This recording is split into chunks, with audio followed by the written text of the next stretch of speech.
Yo, welcome to another episode of the Simply Ball Dropping Podcast. I'm your host and the man behind the mic, Ksapp. And today's episode, man, it's all about boxing, man. I got the boxing goats with me today. You know, special guest in the building. When y'all come in the stream, man, do me a favor, just share it out, man. Tell a friend to tell a friend. Today's episode, all about boxing, man. Boxing, the sport of boxing, man, has picked up. We done saw some great fights in this calendar year this year. You know, after the pandemic, everything has picked up. So we've been watching some good boxing. Today, I got the guys with me, and we're going to break it all down. Like I always say, man, appreciate everybody that's been rocking with us, man. Tuned in, watching the shows, commenting, and being engaged in our shows, man. I do appreciate that. And, you know, like I always say, man, once you come in the stream, man, please share the stream out, man. Tell a friend to tell a friend, man. It might not be for you, but it might be for somebody else, man. So take time to share the stream when you come in. I appreciate everybody that's in the building right now. We got like 8 people watching right now, man. I appreciate you tuned in. So, I mean, the comment section is open. Feel free to post your comments, man, and we'll display them on the screen. We'll answer all comments. Anything that y'all want to know, we'll answer. And like I said, before I get the show started, you know what I always do? I say, DJ, kick the beat.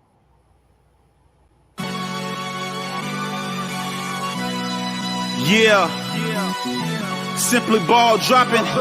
What's up, family? Ksapp, we up.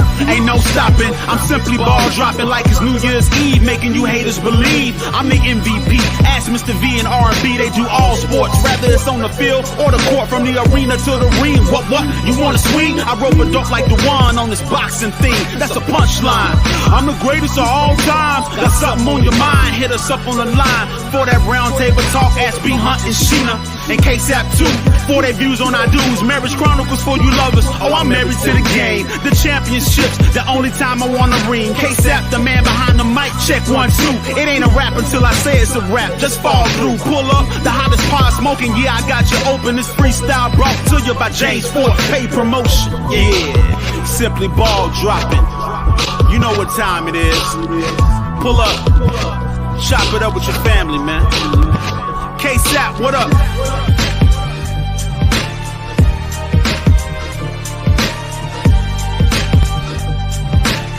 And now, your host of the Simply Ball Dropping Podcast, the man behind the mic, Ksapp.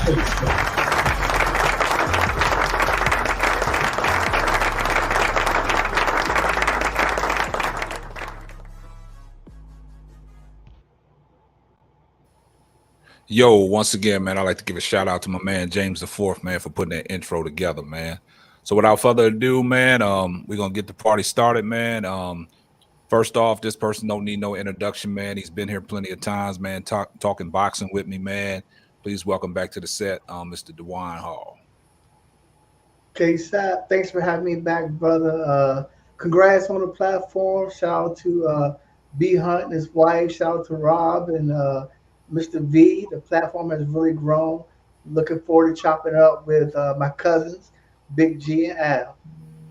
Man, I appreciate you always taking time, man, to get on here to rock out with, man. So I do appreciate your time, man. Now this person, man, he been on the podcast before, man. When we first started, you know, he's one of the members of the SBD crew. We did a episode on boxing. It was an audio version. He's never been live with us, you know, on the visual part, but he's back. Welcome back to the set, G Money. Hey, what's good, Ksapp, man? It's a pleasure to be on the show, man. I love what you're doing, man. Man, I can't wait till we get into it all, man, so we can dive into some of these new up and coming boxers. Good to see you, Al and Dwann. Always good to tap in, man. Thanks, Ksapp. Man, appreciate you coming on, G. It's long overdue, man. So what the crowd want to do, they want to give you a round of applause. All right, without further ado, man, this guy, he's part of the SBD crew too, but he's never been on the podcast. It's long overdue. Finally got him to, you know, commit, and now he's here. Man, welcome to the set, Al Green. What's going on, ladies and gentlemen? Ksapp, thanks for having me on. It's a pleasure. Appreciate you bringing me on as the newbie.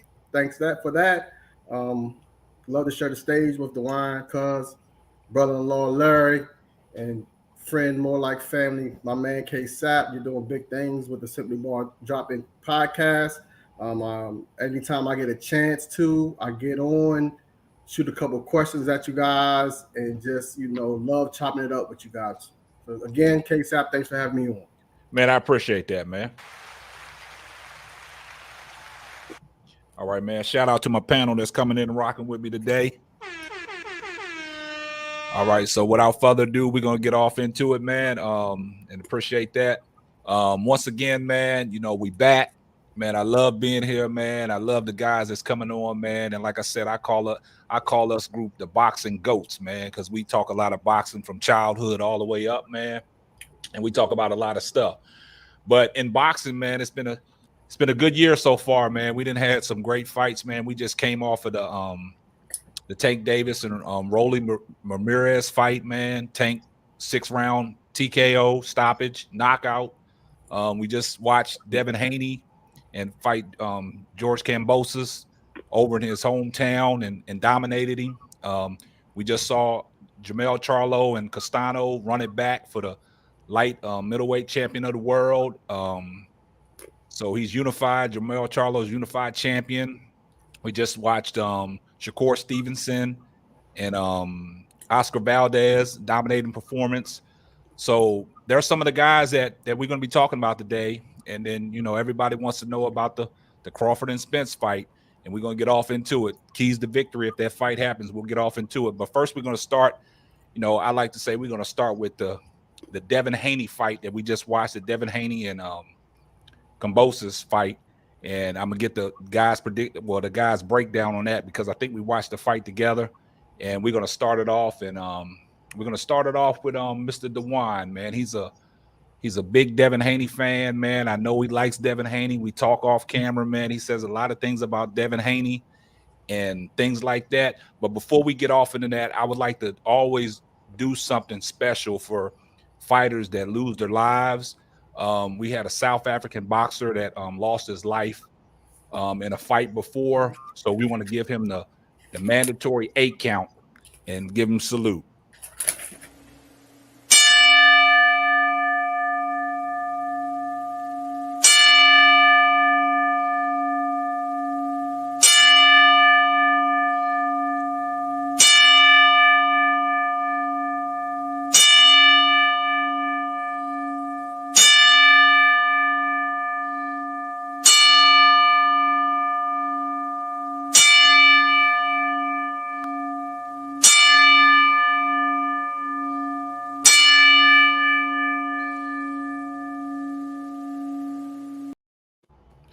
Rest in peace.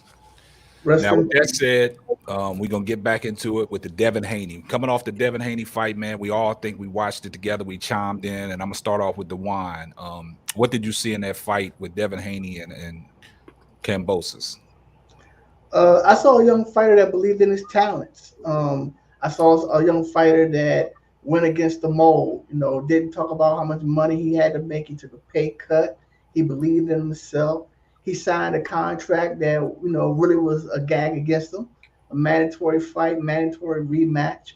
And I saw somebody suck the drama out the fight. I saw somebody go in there and shut him down. He won the fight with one hand, with the jab, and smothered. He smothered Kambosos. There's no reason for a rematch. I've been coming on here for 2 years, Ksapp, talking about Devin Haney can't get a fight. People always talk about he was the email champion.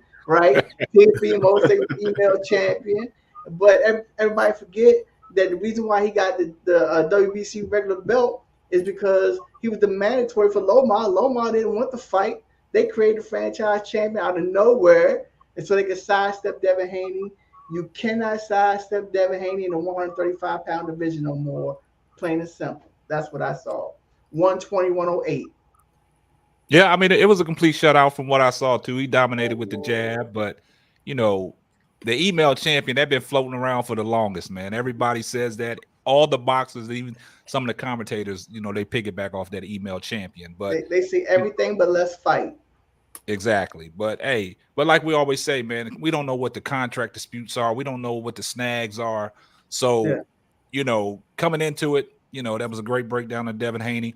So, G, what did you see in Devin Haney that you liked, and some of the things that we think Devin Haney can improve on? Man, I've been waiting to speak about Devin, man. He kind of reminds me, I'm gonna step out there and say it, but it was some things about his fight that reminds me of the young Floyd. And this is the one time I was gonna speak on it. He reminded me of young Floyd at 130. He's not as sharp and committed to what he's doing at that age, but he still has that same commitment that Floyd had at that age, and he's sharp at what he does. I also like it at his age. I like how he uses the ring. He's mature. His fight plan is mature, and I'm gonna piggyback off of what Dwann said. That jab is consistent. He believes in it. You can tell the way he uses it. He sets everything up. It's very seldom that he lead right. You know, he uses it to get in. He uses it to get out. That jab is what sets him apart for me. And I really do like and enjoy watching him fight, man. Man, that's great. That's a great breakdown, because one thing I see in Devin Haney, he's a long 135-pounder, man. Yeah. I mean, he can, like you said, the ring IQ and the ring generalship by controlling the fight with just a jab.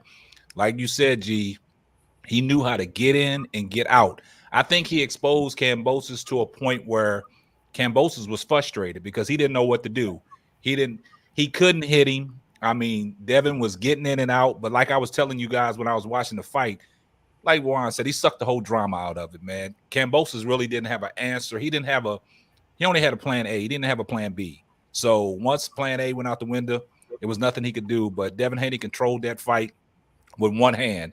And Al was texting us at the same time, giving his, perspective on it. So we're going to let Al speak on it. So what did you see in that Devin Haney fight that impressed you? Devin Haney dominated that fight from start to finish. The guy couldn't get inside. The jab was not just a jab, it was a weapon. He was using it as a weapon. And he was scoring. And anytime he got it out of his game a little bit, back to the jab. So that shows me a really, really sharp fighter, listening to his corner. And I think we are missing one thing about that fight. That man went into that man's backyard and beat him from start to finish. So David Haney, like I was telling you on the chat Ksapp, on our text back and forth, sharp, real sharp. I like him. I see why a lot of people, Dwann, ducking. They really don't want to see. They see a problem, and how to solve it might be an issue. So with Devin Haney, I can see why people are kind of sidestepping him, saying, go this way, I'm going to go that way, and they don't want to see it. But again, when that man's backyard, beating from start to finish, and again, like Dwann said, who really wants to see that rematch? Because it ain't the outcome's not even worth it. Not even worth it, man. And I totally agree. On the text, though, I don't think his back touched the ropes one time. I mean, it's called ring generalship, Ksapp. I mean, he just shut that man down. And there's no need for a rematch. I mean, that would be like Mosley going back to the Viper, Vernon Forrest. I knew. Going back to right, Styles make fights. He should not take that fight again. Nobody wants to see that fight again. He can't win that fight. Oh, there's no way. There's no way Kambosos can beat him. And the thing about it is, I don't like the rematch clause that he has to go back over to his own backyard and beat him again. I don't think that fight will sell. I don't think that fight would generate what it generated this time, because Kambosos led us to believe when he fought Teofimo Lopez that he was a warrior, that he was going to get in there and mix it up, you know what I'm saying, and let the right hand go. He tried. But when, like Al said, the guy was using the jab. Haney was using the jab as a weapon, and once that weapon was out there, he couldn't get through. I mean, everything led off the jab, and we used to talk about it all the time. In boxing, if you don't have a jab, I mean, you got nothing coming, man, because what can you – if you don't have a jab and you just going out there throwing combinations, man, you're going to get caught. You're going to get caught with a shot because you don't have no stick out there. George Foreman used to do it the best, man. Put that stick out there and guide it and just keep guiding people around the ring. But at this time, I don't think – we're going to use this word ducking people lightly. I don't think these cats are ducking each other. I just think the negotiations break down somewhere. Like everybody wants a 60-40 split, a 70-30. even playing fields. But Devin Haney, I don't think it's Dwann, we talk about this all the time. Devin Haney, 135. You're not a believer. I know it. You're not a believer. I didn't say I'm not a believer. He's sharp, and like Larry said, I mean, he got some Floyd qualities in him, and Floyd's father saw that at an early age. Oh yeah, you know what I'm saying? He saw it at an early age. But my thing about Devin Haney is all these fighters that we talk about. I've seen Devin Haney do the stinky leg when he gets hit. So when it's this notion about cats that he needs to fight in the 135, and it's going to lead into this Tank Davis discussion. Yeah, like you said, Tank Davis has a puncher's chance with Devin Haney, but y'all guys got to realize Tank Davis, he has a multiplicity of skills, man. He can box. Go back to the Cruz fight when he hurt his hand. He had to box Cruz. He showed he was willing to get in and mix it up. He can get in and get out. But I just think, like when Tank Davis fought Barrios is the long guy. Tank was able to get inside of him. Like, Haney is long, but if Tank wants to mix it up and get in there and exchange fire for fire, I just don't think Haney has the punching power to keep Davis off of him. So that'll be an interesting fight. So I'm going to get your take on this, Al. So if Tank and Haney fight, how would you see it?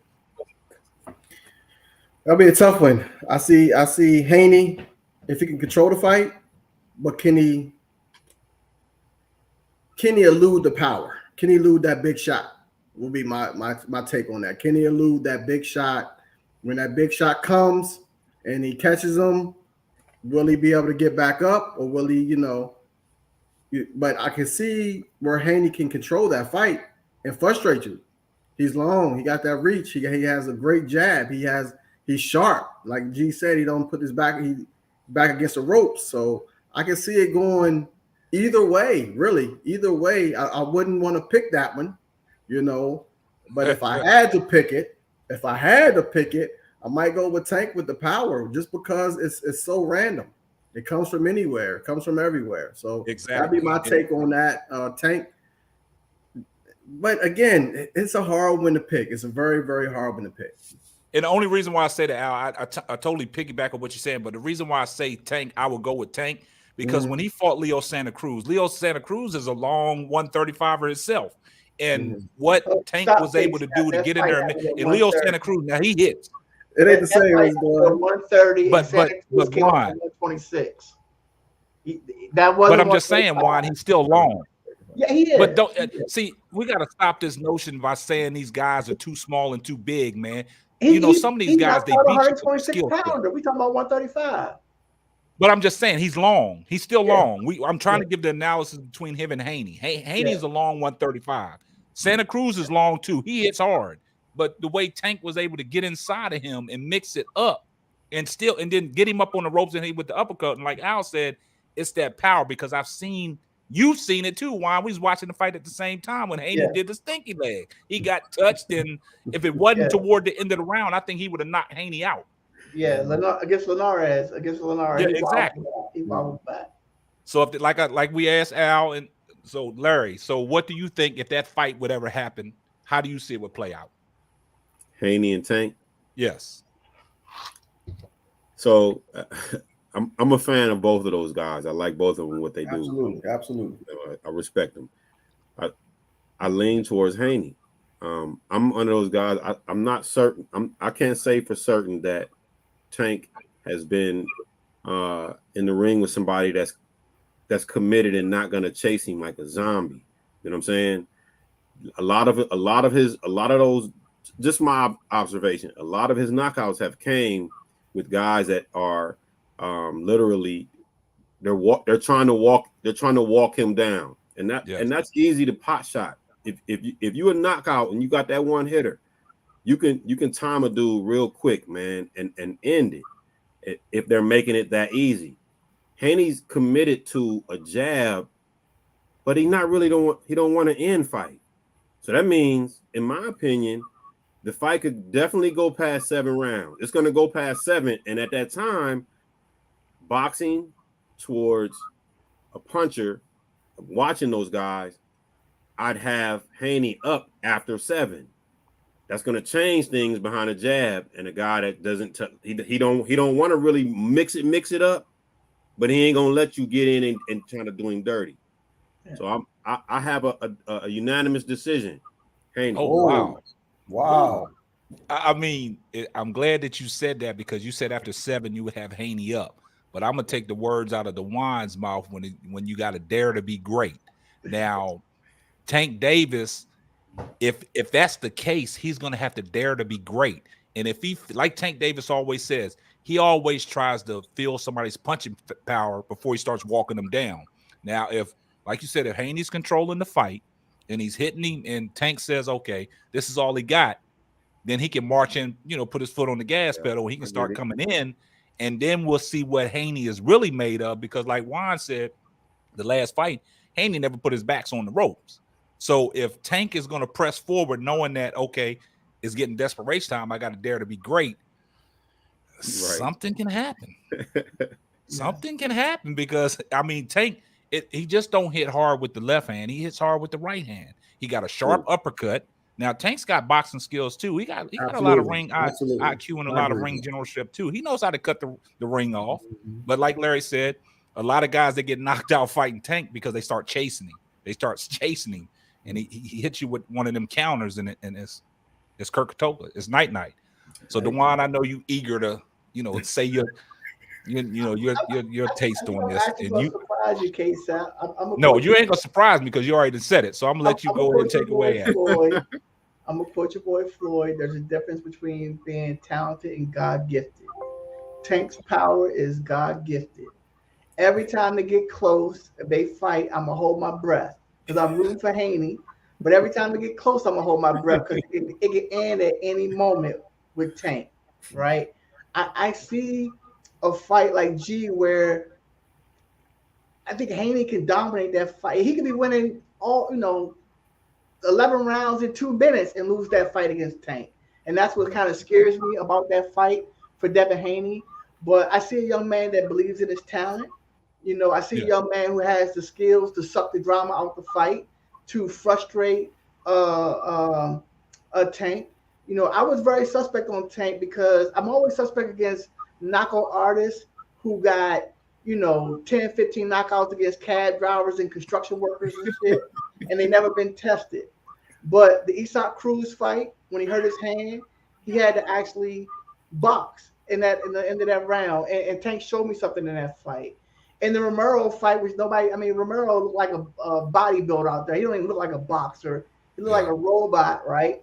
He put Tank on his back foot, but Tank was patient. He was patient. He set him up with the counter punch. He catch and shoot and knocked Romero out. So his stock went up with me with Tank, because he showed me attributes that I couldn't see before fighting fighters that's outside the top 10. And let's be honest, Leonard Ellaby and Mayweather Promotions got him on pay-per-view fights, fighting people not even in the top 10. So it's very hard to get a good judgment on Tank with that.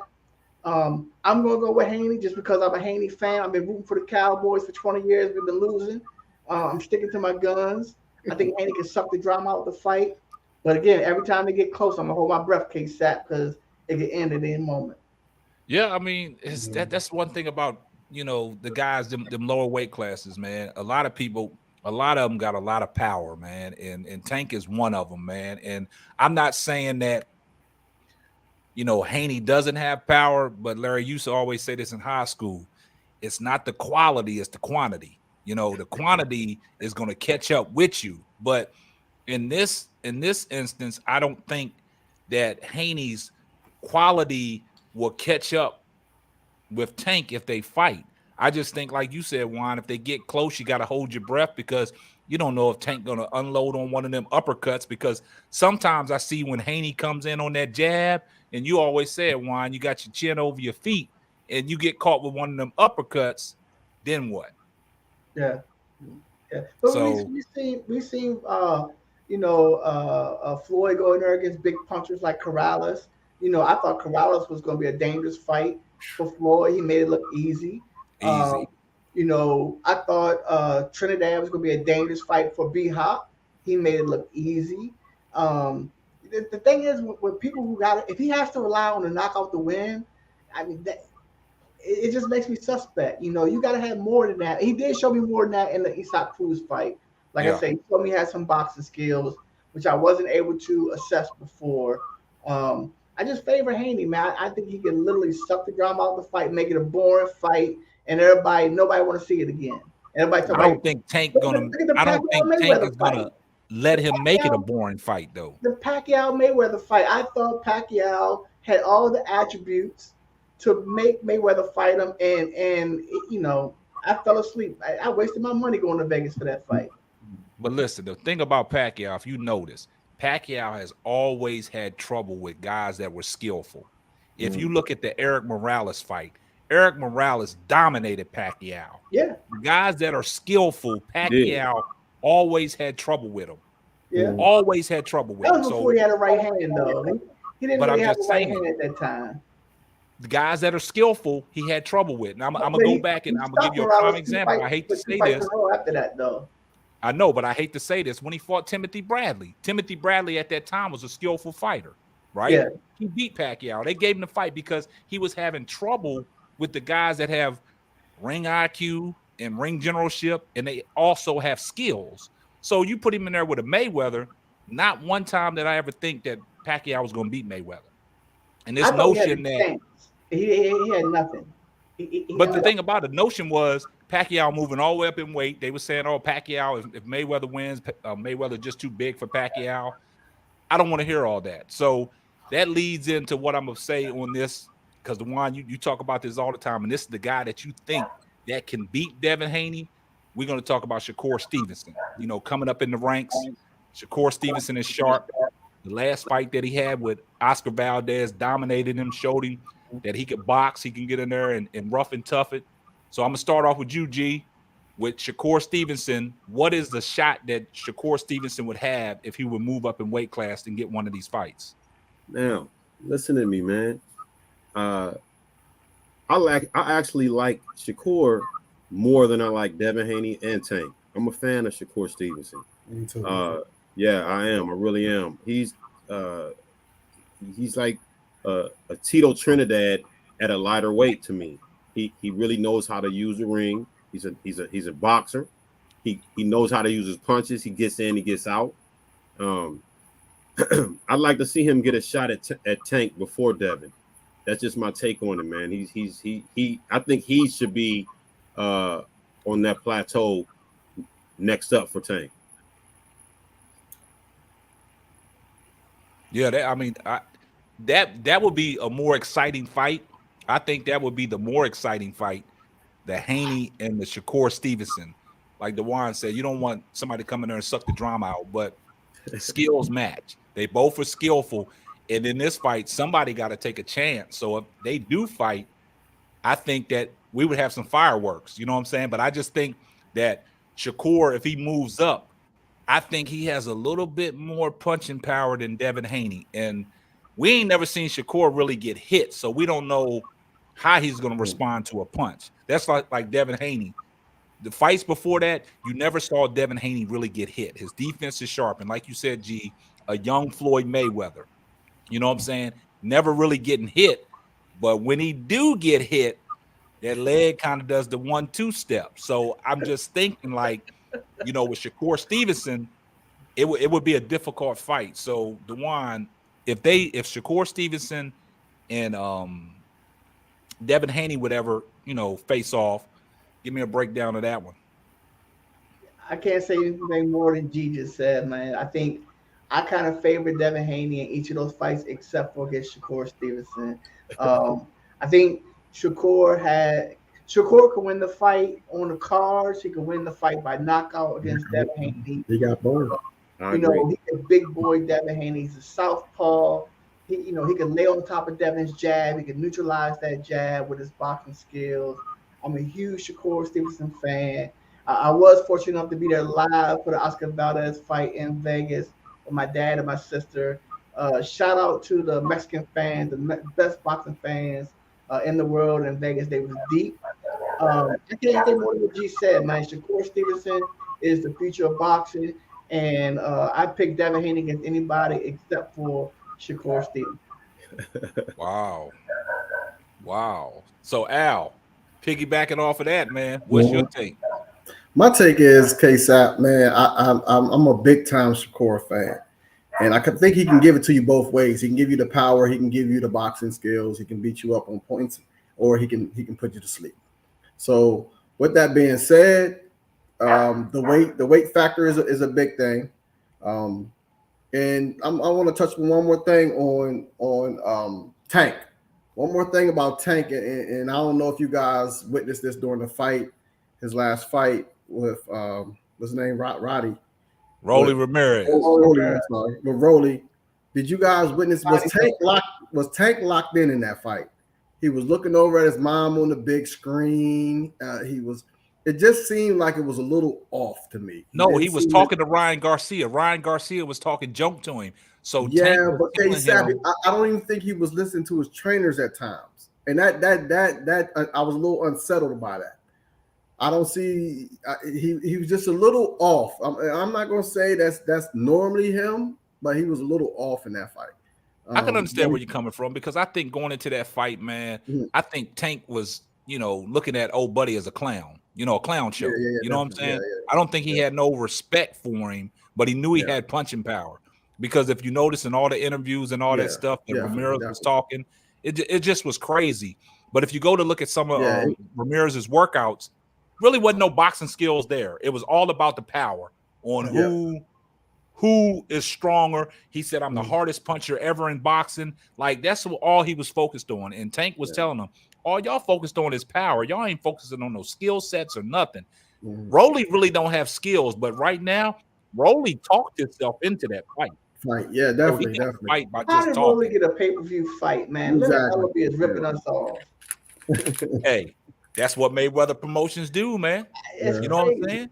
And we talk about it all the time. You got the likes of Bud Crawford and all them guys on ESPN. They can't get a pay-per-view fight. But you got Bud ain't got no contract. He ain't on ESPN now. Even when he was under contract with Bob Arum, he still wasn't getting on pay-per-view, man. And that's sad, man. That's sad. And the thing about it is, like we said, with these promotion companies, Bob Arum, and we talk about it all the time, Dwann, Bob Arum was promoting Lomachenko hard. He wasn't even worried about Terrence Crawford. Terrence Crawford was under his umbrella, but he wasn't focused on Terrence Crawford. He was focused on Lomachenko. But Lomachenko, when he got his fight, Lomachenko had 9 and 10 fights and fighting for a world championship. Come on now. That's the same as Rolly. Rolly had 12 fights, and then now you're fighting on pay-per-view. That's Mayweather Promotions, man. Lomachenko got 18 fights with 2 losses and is on top 10 pound for pound list. So I don't know. I mean, you make it make sense to me. I can't understand it. So Ksapp, do you think he's ready, secure for any of that type of fight, or do you think Shakur's ready? Is he ready? He's ready, and like Juan said, don't shelter him. He is ready to fight now on the big stage. I think the way Shakur Stevenson is real brash about what he does, man. He believes in his skills. He's locked in, and like you said, he just don't beat you with the skills. He got power. He got ring generalship. Go back and look when he fought Jamal Herring. He beat Jamal Herring up bad. I mean, with the skill set, the punching power, and the way he outclassed Oscar Valdez, which is a good fighter too. I mean, he got all the tools, and I probably have to agree with y'all now while we discussing this. The Haney and Shakur Stevenson fight will be the one that really makes sense, man, because like Juan said, that might be the fight that Devin Haney got to bring the best out of him, because Shakur Stevenson, I think Shakur Stevenson right now, if he moves up, I mean, he's at 130. If he moves up to 135, that would probably be the fight that I want to see. Yeah. So that makes sense. But the other fight I want to see is the Tank Davis and the Ryan Garcia. I just want to see Tank Davis just obliviate Ryan Garcia. I want to see him just take his head off. Man, what you guys think about that fight? Leonard Ellaby was on the Porterway podcast. You know, Tank called out Haney, but Ellaby wasn't jumping out there, right? Ellaby started talking about the money that Haney don't bring. I don't understand. If you get a pay-per-view fight against Rolly that nobody ever heard of, what's the money if you fight Haney or if you fight Shakur Stevenson? So I don't understand the excuses from Leonard Ellaby talking about the money in the fight. Man, make these fights happen. They should have been fought. I mean, Ryan Garcia is a clown. They should have been fought that man, but they, for whatever reason, they Tank is the star. He's the cash cow. Haney's the champion, but Tank is the star. And 135, make the fights happen. I mean, what's going on, Leonard? Man, tell Leonard to make the fight. Come on, Ksapp. But Dwann, we always talk about it. Once Tank got up under the Mayweather umbrella, what has happened? Yeah, he's a cash cow. He can make the money. But if you can make money against cab drivers, what you gonna make against champions? But just look at Tank Davis's resume. He ain't fought. I mean, you can say he fought some cab drivers, but some of them fighters that he fought ain't bums, man. He just like Mayweather when he was coming up, when he dropped the pretty boy persona and became Money Mayweather. He was fighting when he wanted to fight. He was lining them up and he was knocking them down. And he always said, y'all guys building up these young champions and stuff, but when I fight them, I'm not supposed to fight them. What are fighting champions? Tank ain't fighting champions right now. We deserve to see those fights, man. We deserve to see Tank utilize his talent against top talent, and we're being robbed from that, just by promotional teams. But you got to understand something right now. Hey, like you said, Devin Haney is the man, right? Well, he's the champion, but he ain't the pay-per-view champion. So he got to make these fights happen then. That's what I'm saying is the money's there. If the money ain't there against Devin Haney at 135, where is the money? It ain't nowhere. So where does Devin Haney go from here? If he ain't getting these fights at 135, who can he fight next? Well, I don't want to see the Gambosis fight again. So who can he fight next? If Gambosis exercises his contract for rematch. If he does, ESPN ain't gonna pick it up, which means that Haney gonna have to go to 140 because he can't fight at 135 because he's legally obligated to fight Gambosis. He gotta fight Gambosis. Yeah. Ain't nobody gonna pick up the fight. Yeah. So you gonna see him go to 140 because he can't fight nobody else at 135. Man, I'm talking about Leonard Ellerbe, man. Tell Leonard Ellerbe send the contract. It's sad to say, but that fight's gonna happen again. It's sad to say, but I don't see it. I think the fight's going to happen again. That's just my personal opinion. It's going to repeat. You don't think ESPN will pick it up? Right. No, and he signed a 3-fight deal with ESPN, so Haney got to fight on ESPN. Yeah. ESPN ain't going to pay for that money. The government of Australia put up a bunch of money for that fight. They had 40,000 fans. They ain't going to be able to repeat that. No, I don't think so. It ain't going to happen. Man, that's crazy, man. But I don't want to see the fight again because, like I said, this time Devin Haney might stop him. Yeah, he might stop him. He might get so frustrated because I don't think Gambosis got a game plan going into that second fight. I don't even know what Gambosis can learn from the first fight. What can he do different to even challenge Haney? No, he needs somebody who's loading up. I'm sorry. So in that instance, what they do they buy him out the fight? How does that work, Dwann? Ksapp G? How does that work? I think that's probably he has a clause, correct? He has a clause. He has a clause that he has to fight him again. That's the man. They're gonna have to give him some step aside money, basically. Yeah. Okay, that's what I'm saying. Buy him out. Okay. Step aside money, or he gonna have to go to 140. 140. He has to move up, and I think the Jamel Charlo's in that same situation. Like if he can't get a fight, he got to move up. You know what I'm saying? So it's crazy the way the boxing sanctions work. But it is what it is. But like Dwann said, Leonard Ellerbe, he's been on a lot of people's podcasts talking about certain fighters don't want the smoke from certain fighters. So is he telling us something that we don't know? I mean, he's inside the boxing stuff. Is he saying some real stuff? Are we even paying attention to it? What's a bigger fight for Tank than the Undisputed Championship? I mean, he's talking about email champ. Tank walking around with the WBA regular belt at 135, right? Talking about Haney's email champ. What's a bigger fight at 135 than Devin Haney, Ksapp? You tell me. That's the big fight. I mean, but why? Is Leonard Ellerbe telling us something we don't know, man? Yeah, he telling you he don't want to take the risk. He don't. He protecting that cash, man. He's protecting the investment. But another thing, if you go look at what Leonard Ellerbe said about Ryan Garcia been talking a lot of smoke about all these fighters. He's been talking about Tank. He's been talking about Haney. He's been talking about Shakur Stevenson. But Leonard Ellerbe let him tell it. He said Ryan Garcia don't want the smoke from none of them. So is it something Leonard Ellerbe is telling us? Yeah. Ryan's a clown. I'm not even entertaining Ryan. Yeah. Is Leonard Ellaby telling us something we don't know? No, I think everybody know Ryan's a clown. I'm not just talking about Ryan Garcia. He's talking about all these other fighters as well. So, like I said, we don't know what these contracts are made of and what the talks are behind the scenes. I would sound like Tarver and Roy after Roy won the heavyweight championship. Where's the contract, Roy? Leonard, send the contract. Hey, I'm glad you said that. Tarver talked his way into that fight as well, showing that he showed up at his post conferences talking about Roy, stop ducking, I'm here. Showing that everywhere Roy was, Tarver was. Tarver was there, yeah.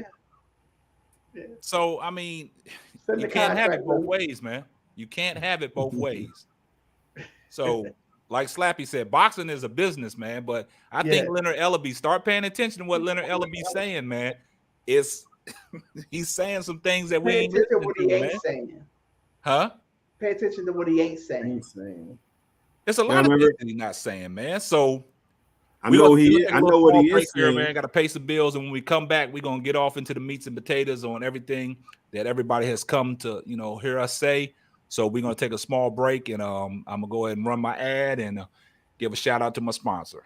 This episode is sponsored by True Choice Insurance. Here at True Choice, we take a different philosophy when it comes to providing you with your insurance options. We emphasize the value of the products we offer, instead of playing on the fear of you not being protected in your time of need. True Choice is affiliated with more than 60 insurance companies.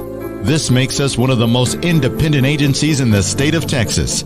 Please visit TrueChoiceInsurance.com for all your insurance needs. Boho Chic Boutique is dedicated to the lovers of fashion, specializing in bohemian chic handbags, accessories, and personal shopping.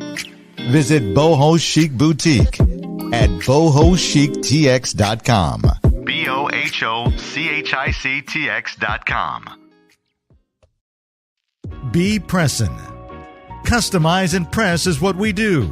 We customize just for you. Shirts, mugs, masks, canvas prints, tote bags, tumblers, and more.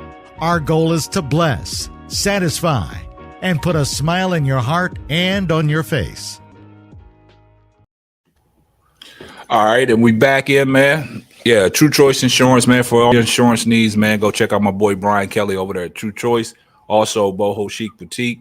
Look up them online, man, for all your accessories and jewelry. Also, Be Pressin' for all your, customized shirts and things like that. Handbags, mugs, coffee holders, everything. Be Pressin'. Reach out to them.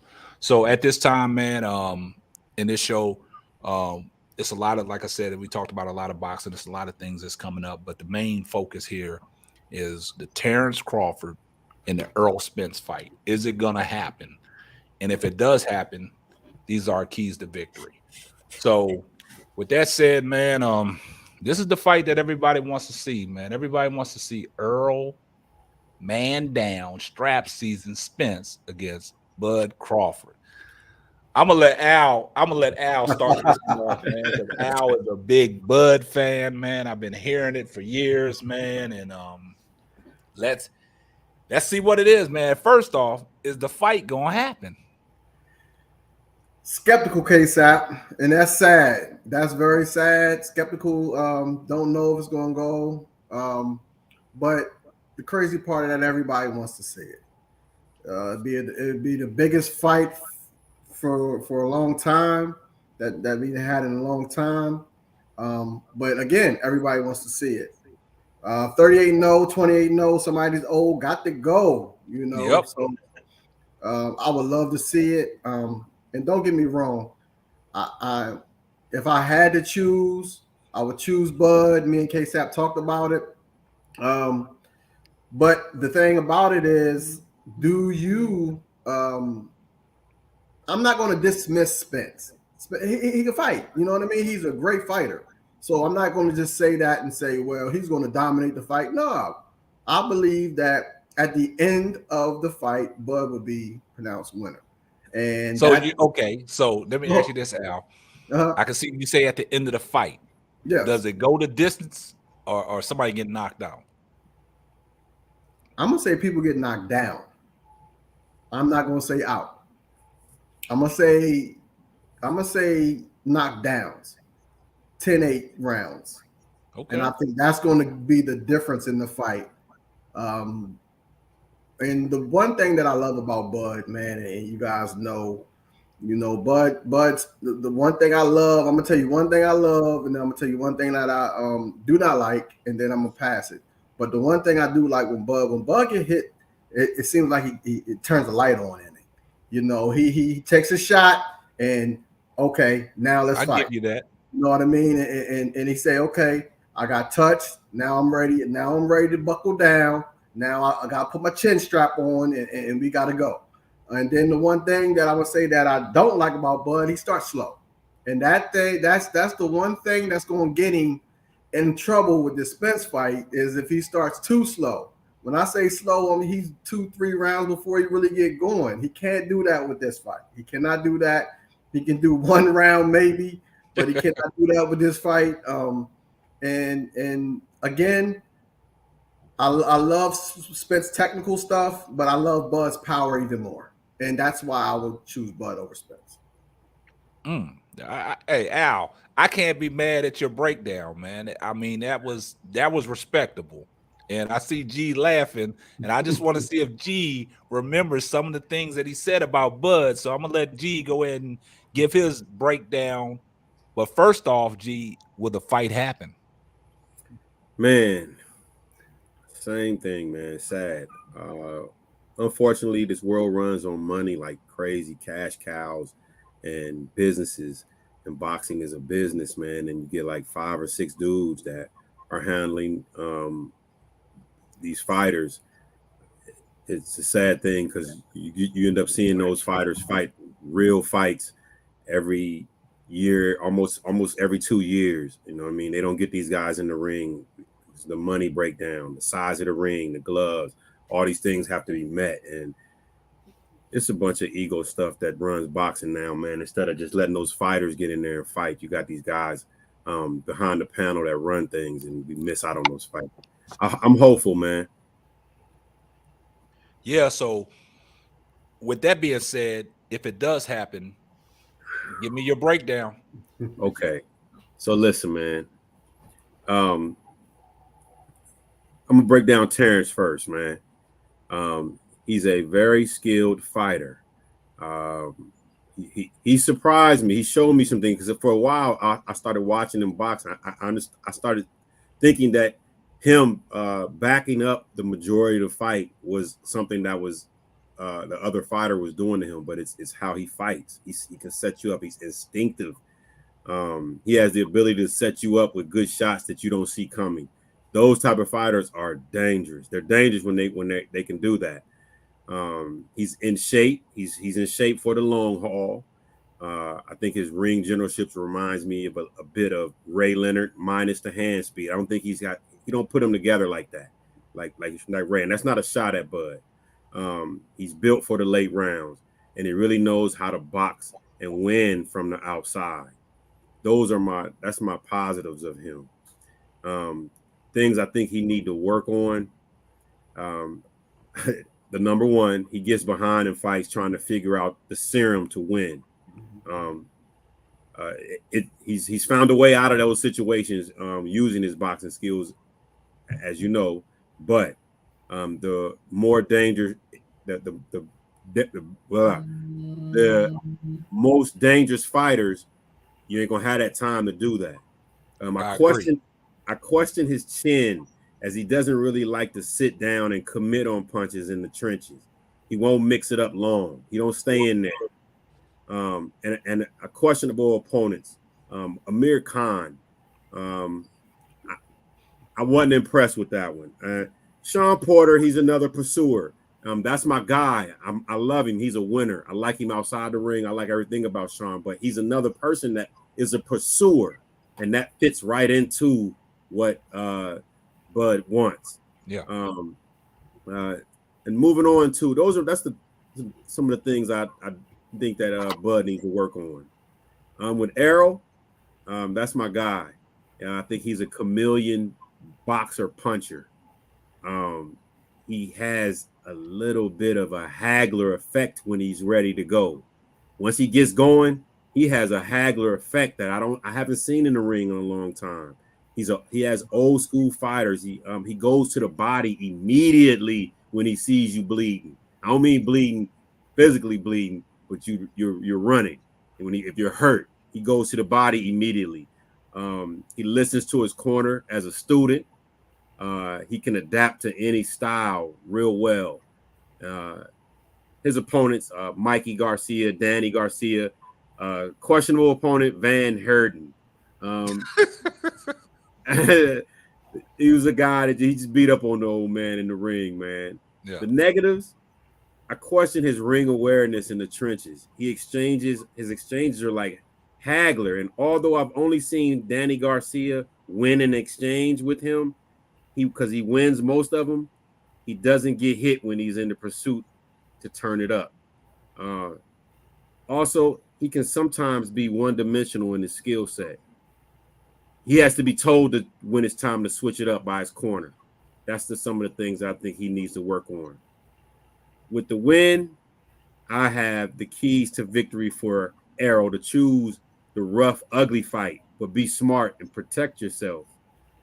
Keys for Terrence: use the ring, box, and use his jab off beat, and try to get ahead early in the fight.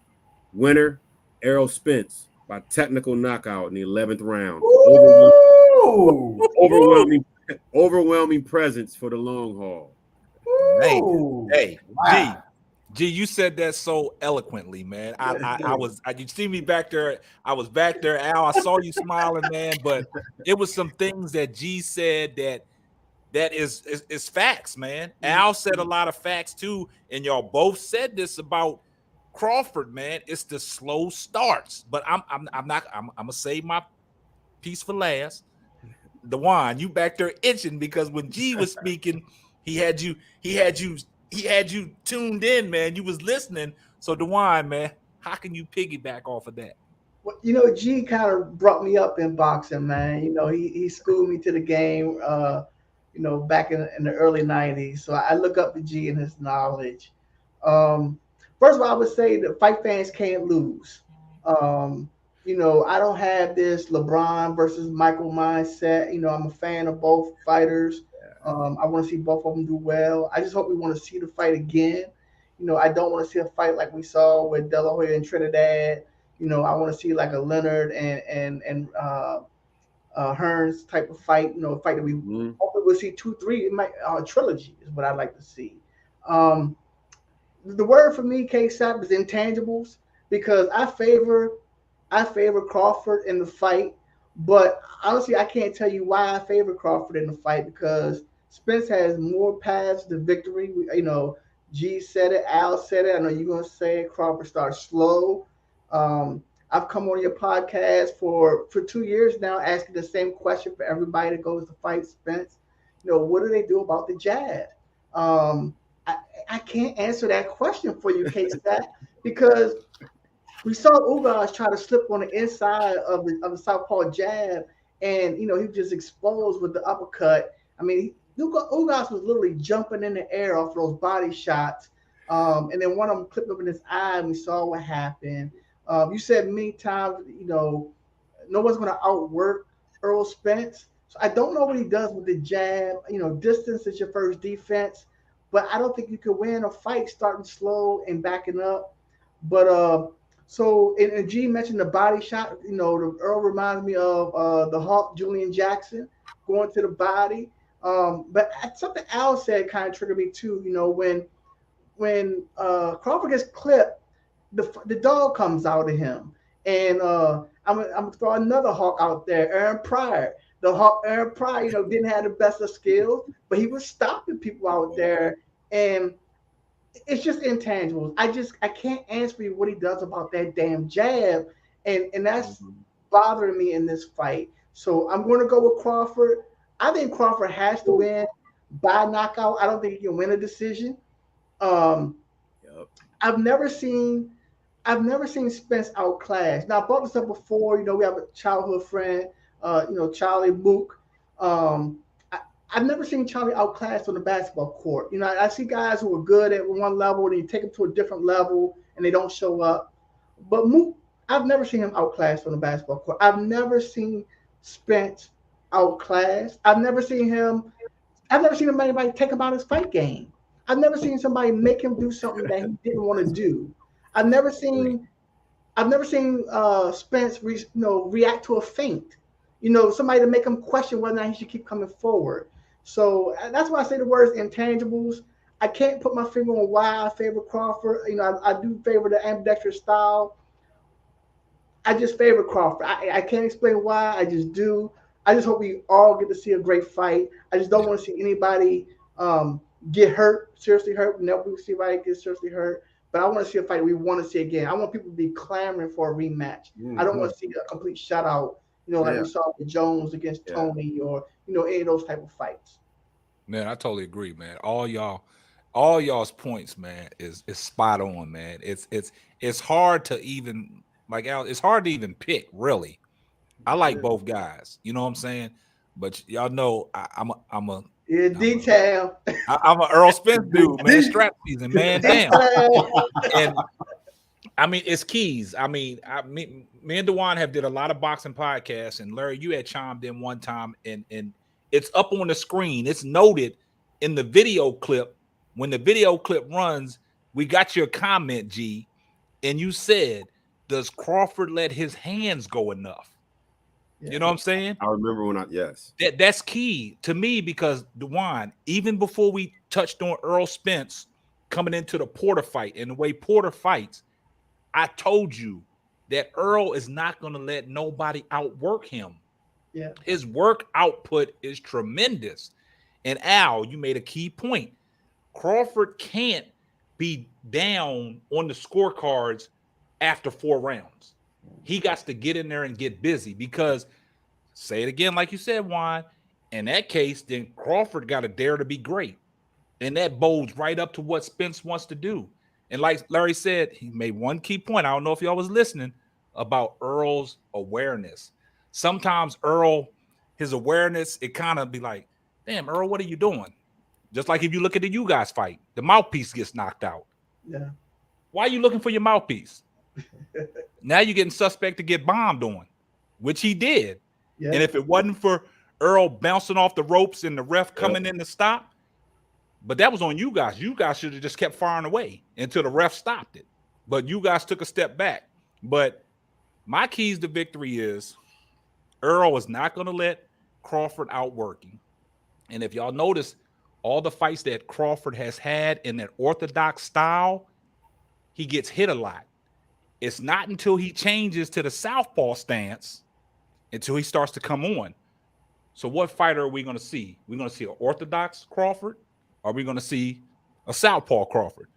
And then you got 2 southpaws going against each other, because Earl Spence is a southpaw. But Earl Spence, he's seen it all. And Larry said the commitment to the body. Earl Spence's commitment to the body is flawless. When he sees blood in the water, it ain't about the headshots. It's going down to the body to make them hands drop. Then he lets the headshots off. But this notion of Al saying that he can win on a decision, I don't think it's going to happen. He's going to have to knock. He's going to have to knock Spence out.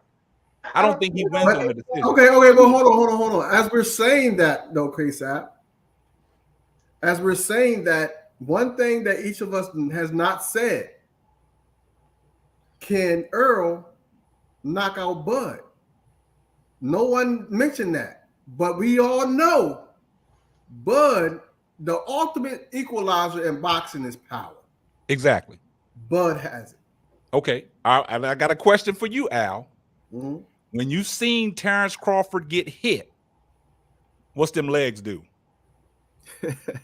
He hasn't been hit much, Ksapp. But hope when he does get hit, what do the legs do? Have you ever saw have you ever saw Spence do the stinky leg? Now, Juan, go ahead and confirm this. Kell Brook was hitting him with some shots. Yeah. Well, it's interesting. I'm gonna change the subject a little bit for you, Ksapp. It's interesting you bring up Kell Brook and Sean Porter because those are two fighters they have in common, right? Yep. And arguably Crawford looked better against both of those fighters than Spence did. You could argue that those fighters weren't the same fighters After Spence fighting Crawford, but you could also argue that Kell Brook was the same fighter that when Spence fought him after the Triple G fight, right? Okay. So you could take that into consideration. Porter was the fight that I was a little bit worried about for Crawford because he didn't start fast. He starts slow. But Porter wasn't reckless in that fight. I don't know what happened with Bud when he was able to lay on top of that jab. I never thought Porter needed a jab. I thought he would just bull rush in. Crawford is doing something to these fighters to make them hesitate to come in. Mm-hmm. And that's what I'm saying is, can that happen to Spence? I've never seen Spence do something he didn't want to do in the ring. And that's the question is, can that happen? I don't think it can happen. He doesn't get out. He has Hall of Fame discipline within what he does. He figures it out real quick. That's why this fight, I love both of these fighters, man. Yeah, definitely. It's two things. Terrence got that Nasir effect. He's a dangerous counter puncher that at any time he can catch you when you didn't think when you thought you was in position safe. You know he what I'm could be saying? going backwards and hit you. Yeah. Never out of position. Yes. Yeah. But Al, when you said that the common denominator is the power and the strength and how strong they are. But if you listen to the Kell Brook interview, Kell Brook fought both of them. Mm-hmm. He said that Spence is stronger than him. Like, y'all might not look like Spence is that strong, but Kell Brook said Spence is stronger than Crawford. But all along say that. Huh? Yeah, but all along I want to say Bud stopped him way before. Jab. He knocked him out with a jab, but you got to understand something, man. But listen. Why would you say that after that? But hold up. After that Spence and Kell Brook fight, Kell Brook ain't been the same, man. Come on, guys. But man. You could say he wasn't the same after the Triple G fight, though, because he got beat up really bad by Triple G. And then when you talk about the Porter and Crawford fight, I think Porter was in his best shape of his life, and he was committed when he was fighting Earl Spence. I don't really think he was committed when he was fighting Terrence Crawford, because that's the reason why his daddy stopped the fight, because of the fact that he said that, coming into the fight, when you don't listen in training and your head is somewhere else, look what happened. These professional athletes, Ksapp. I understand that, but he prepared for that Spence fight a little different. Yeah. It's going to be really interesting, guys. He wasn't reckless. I know he wasn't reckless, but if you look at it, with Crawford fighting guys that are technical and can box, he's a slow starter and he comes on. Like I said, I thought that Porter was winning the fight before the knockdowns occurred. I disagree. I didn't have that. No, I disagree. He laid on top of Porter's jab and shut it. As soon as he switched southpaw, he laid on top of Porter's jab, man, and took him completely out of the fight. Okay, y'all talking about switching southpaw, but Earl is a natural southpaw. So, like I said, it depends on if the fight happens. It depends on what Crawford shows up. Is he going to be in the orthodox style, or is he going to be in the southpaw stance? He better be in the southpaw because he's better in the southpaw than the orthodox. But it doesn't give him a chance to lay on top of the jab. What does he do with the jab? I don't know what he does with the jab. He can't parry the jab because the way that Earl pumps it out, you can't just parry that jab. You can't fence the jab. He's going to have to step around him. He's going to have to use his feet. Stamina is going to be a huge factor in this fight. And can he hold up? Because Earl could break him down like he breaks everybody else down. I don't know. That's what I see. And my predictions, like G said, I think Earl going to stop him. I hate to say it. I just think Earl going to stop him, man. It's going to be the accumulation of the punches, the punches to the body, setting up for the headshots, the counter, and just outworking him. And Al, it's going to be hard for Bud to win on the decision, man. And Bud got to knock him out, man. I hear you. But my thing is, just like everybody knows, I'm a basketball coach. You know what I mean? And I'm gonna try to put the same emphasis on basketball as boxing, and the only way I can do that is one thing. There's a guy, he has all this dribbling skills really well. He can dribble the ball really well. He can shoot the ball really well. You know what I mean? He can go to the basket really well. But is he a dog? Is he a dog? And that's what I want to see in my players. You got to have some dog in you. And one thing I know about Bud Crawford, his mom said it best. I used to line him up on the block and say, come whip him if you can.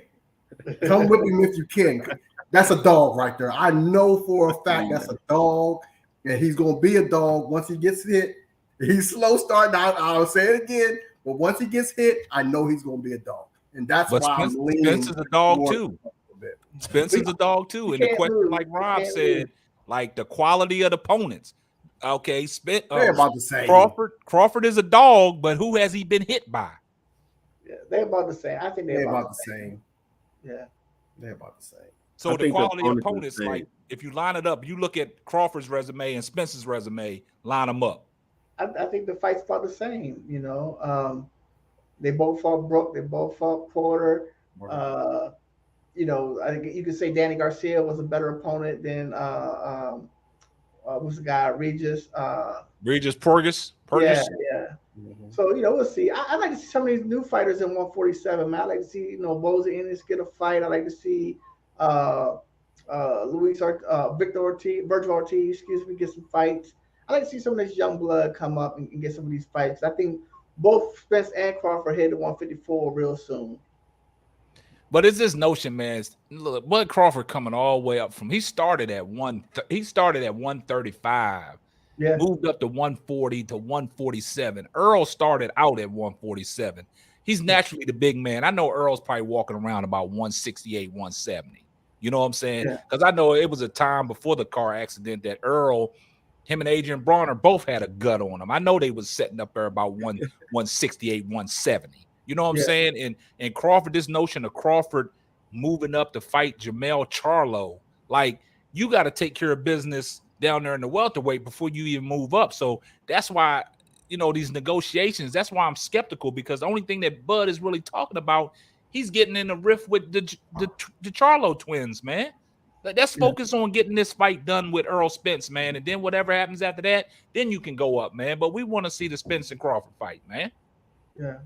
Shout out to Spence for being mentally strong, coming back from that car accident. You know, last night I rewatched Salvador Sanchez against Wilfredo Gomez at 120 pounds. A tremendous fight, Mexico against Puerto Rico. And it occurred to me, you know, Salvador Sanchez lost his life in an auto accident at his prime, you know, and that very well could have happened to Spence.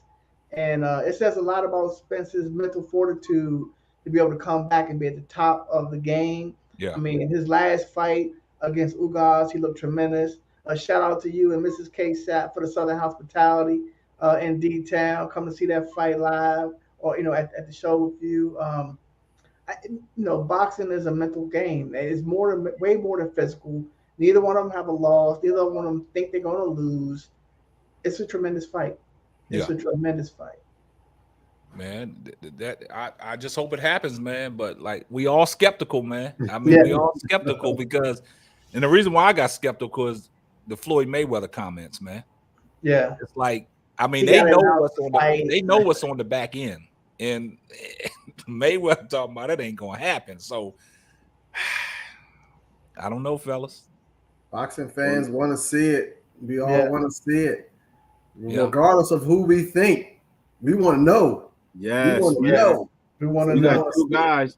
Imagine you got two guys that neither one of them really want to their backs to hit the ropes the whole fight. Not at all. Neither one of them. So it's gonna be some dynamites in there, man. Seriously, I cannot wait, man. They got to get this done, man. Yeah, and we don't want to steamroll out the fight. You know, we talked before, Ksapp, about the Wilder and AJ fight. You know, and you know, all the steam is out of that fight now. They both took L's. Mm-hmm. You know, one of them take an L, the steam will be out the fight. There'll be excuses for not taking it.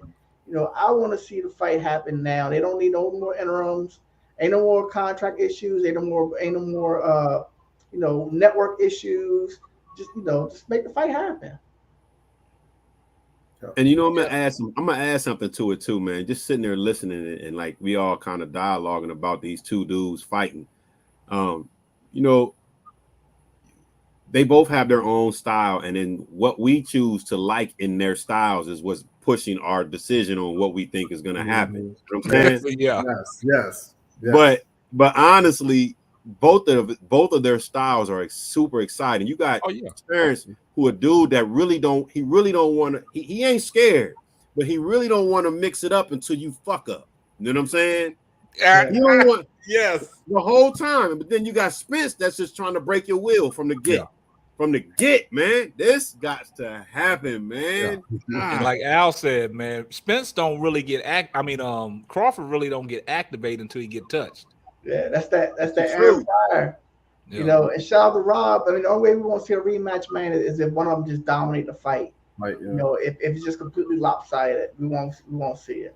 Yeah, if it's lopsided, just like the Haney and Kambosos fight, we don't want to see that. But if they can build up a trilogy and build up a second fight, and it's a close fight, and it come like Al said, if it goes to the scorecards and you get a split decision or a majority decision, then you got a clause for a rematch. But if somebody's getting dominated, we don't want to see that. Just like Tank said about Rolly. He said, I could see if we win 11 rounds and then somebody gets caught with a shot, then you can make up for a rematch. But when you get knocked out the way you got knocked out, you don't get no rematch. So I just think in that case, Vaughn saying Spencer Crawford 2023. Don't make it 2023, man. We need it this year. October. The end of the year. October. It got to be in October. Man. That's got to be the fight. And just like Vaughn said, question, should we be disappointed that the fighters want to maximize their earnings and wait for the best opportunity, even though the fans want to see it? But Vaughn, I'm going to answer that. There's no other opportunity out there for Crawford and Spence. And like Spence said, it's levels. I got to get this belt. I got to get this belt. You own a belt. He said, once I get these belts, I'm coming for your belt. After the last fight, Jim Gray asked him, he said, you know, what's your next? He said, y'all know who I want. I want Terrence Crawford. He said, I'm coming to get that belt. I'm coming to get your shit too. So, I mean, come on. Well, he said a couple years ago, you know, he said Danny Garcia, Manny Pacquiao, Terrence Crawford. He lined it up. He lined it up. The Pacquiao fight didn't, you know, happen because of the eye injury, whatever. And I think really to answer the boss question depends on where they are in their career, right? Yeah.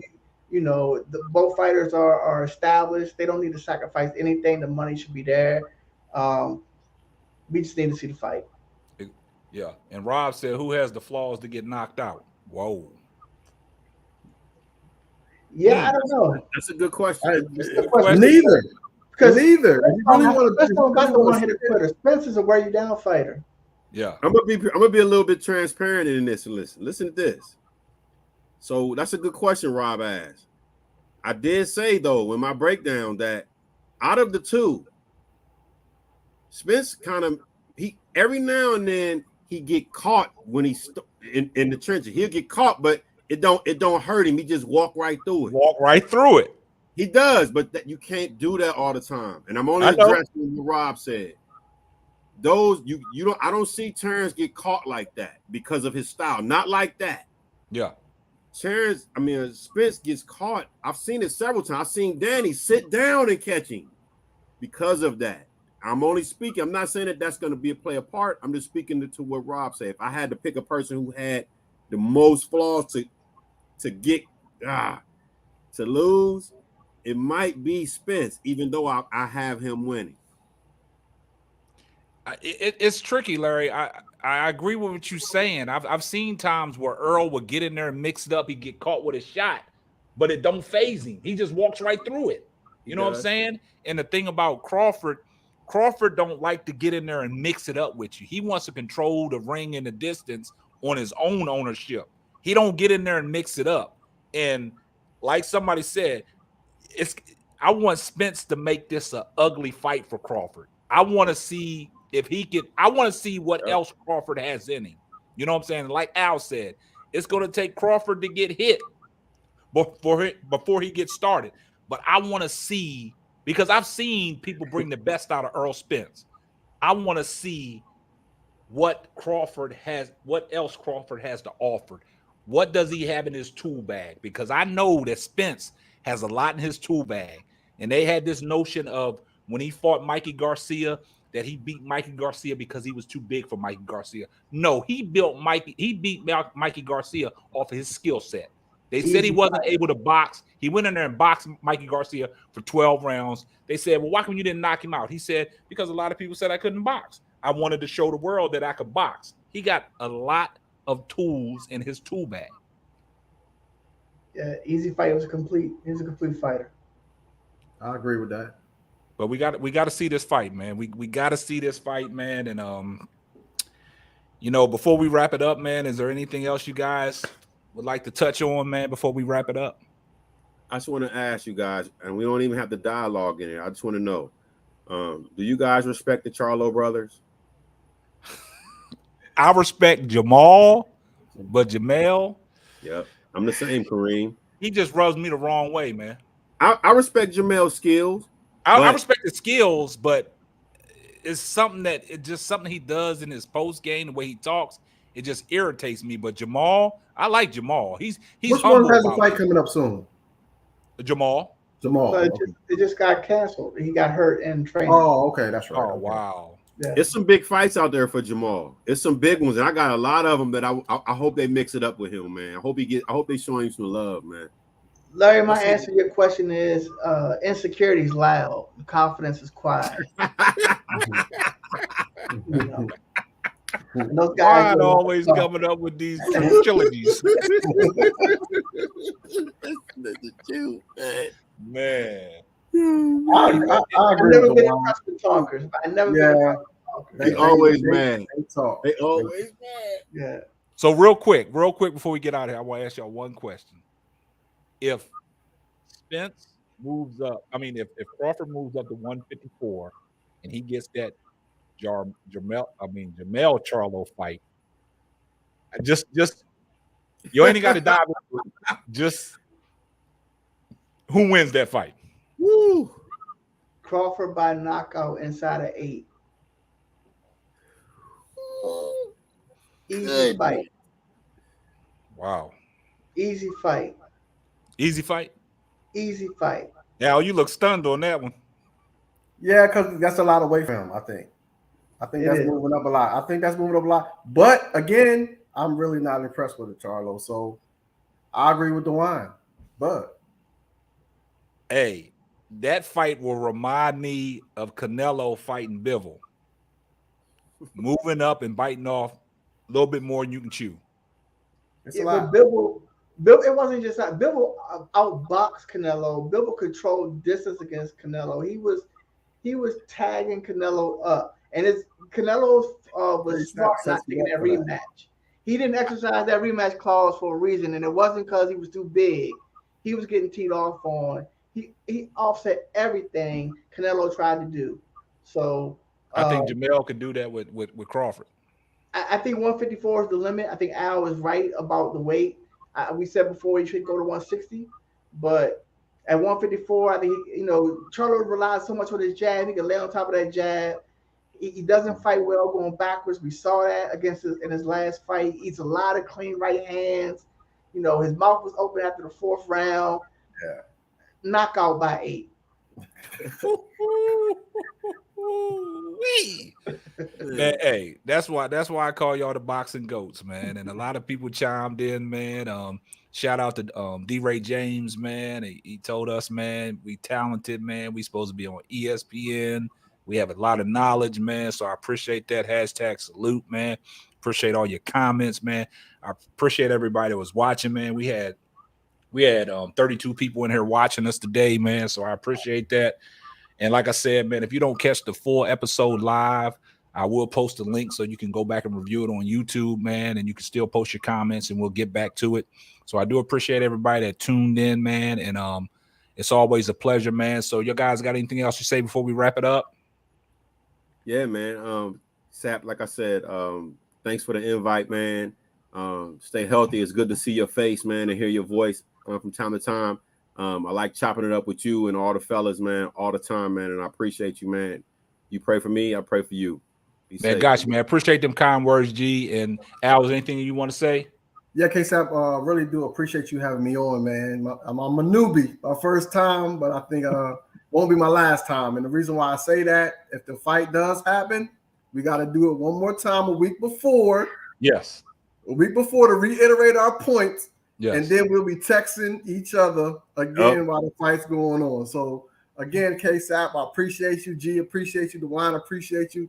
Much love to all three of you guys, and I enjoy the Ksapp. I appreciate it. Man, I appreciate the kind words. And Dwann, before you break it off, I want to say this for everybody that's watching. When we started this Simply Ball Dropping podcast and things like that, G and Al, they're part of the Simply Ball Dropping crew. Like I said, the way we started, we actually started off on G's old Sprint phone. I'm gonna let everybody know that. When G had the little Sprint voice message, man, that goes back in the early 90s, man. And we would just, all the guys, we talk, you know what I'm saying? And as technology evolved, we just kept in contact through text messages, even though everybody's in a different space, a different place in life. As we was kids and grown up, some went off to play college ball, some went off to, play, do their business deals and things like that. But we all stayed connected through technology, and we just kept it going, man. So we all a part of the family, and we adopted Dwann in here, man. Dwann is a regular, man. So Dwann is, he keeps the show moving on the boxing end. But it's always a pleasure when you got four guys that grew up together and we talk boxing all the time. And to bring it on the show and bring it to the forefront to, let people hear what we know about boxing. That's why I always say we some of the boxing goats, man, of Frederick, Maryland. We some of the boxing goats. G's, from the Bay Area, but he came in, brought his knowledge to the Maryland area, and we just all stay connected, man. So boxing is our thing, man. We could talk about boxing all day long, man, but we don't want to hold y'all too long, man. So I appreciate your time. And Dwann, I'll give you your last little segment. What you want to say before you get up out of here? I'm trying not to be long-winded, Ksapp, but sometimes I can't help myself. Just hanging out with G and Al and you, Ksapp. Like I said earlier, G and yourself, Ksapp, schooled me to the boxing game. I appreciate it. I did want to say a quick shout out to the fighters inducted into the Hall of Fame. We had 3 years classes. SOG from Larry's Oakland. Andre Ward, we had Mayweather, Bernard Hopkins, Roy Jones, and Wolf, Layla Ali, and a whole lot more inducted. Shout out to them for their career. Thanks again for bringing me on, and good night. Man, I appreciate your time, man. And for everybody that tuned in, man, I appreciate your time and support. Like I said, tell a friend to tell a friend.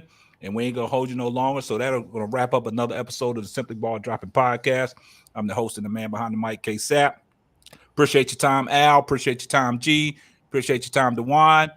And we're going to get up out of here. And we'll catch you on the next one. Deuces. Thanks for listening to the Simply Ball Dropping podcast. Be sure to subscribe, like, and share on all major platforms.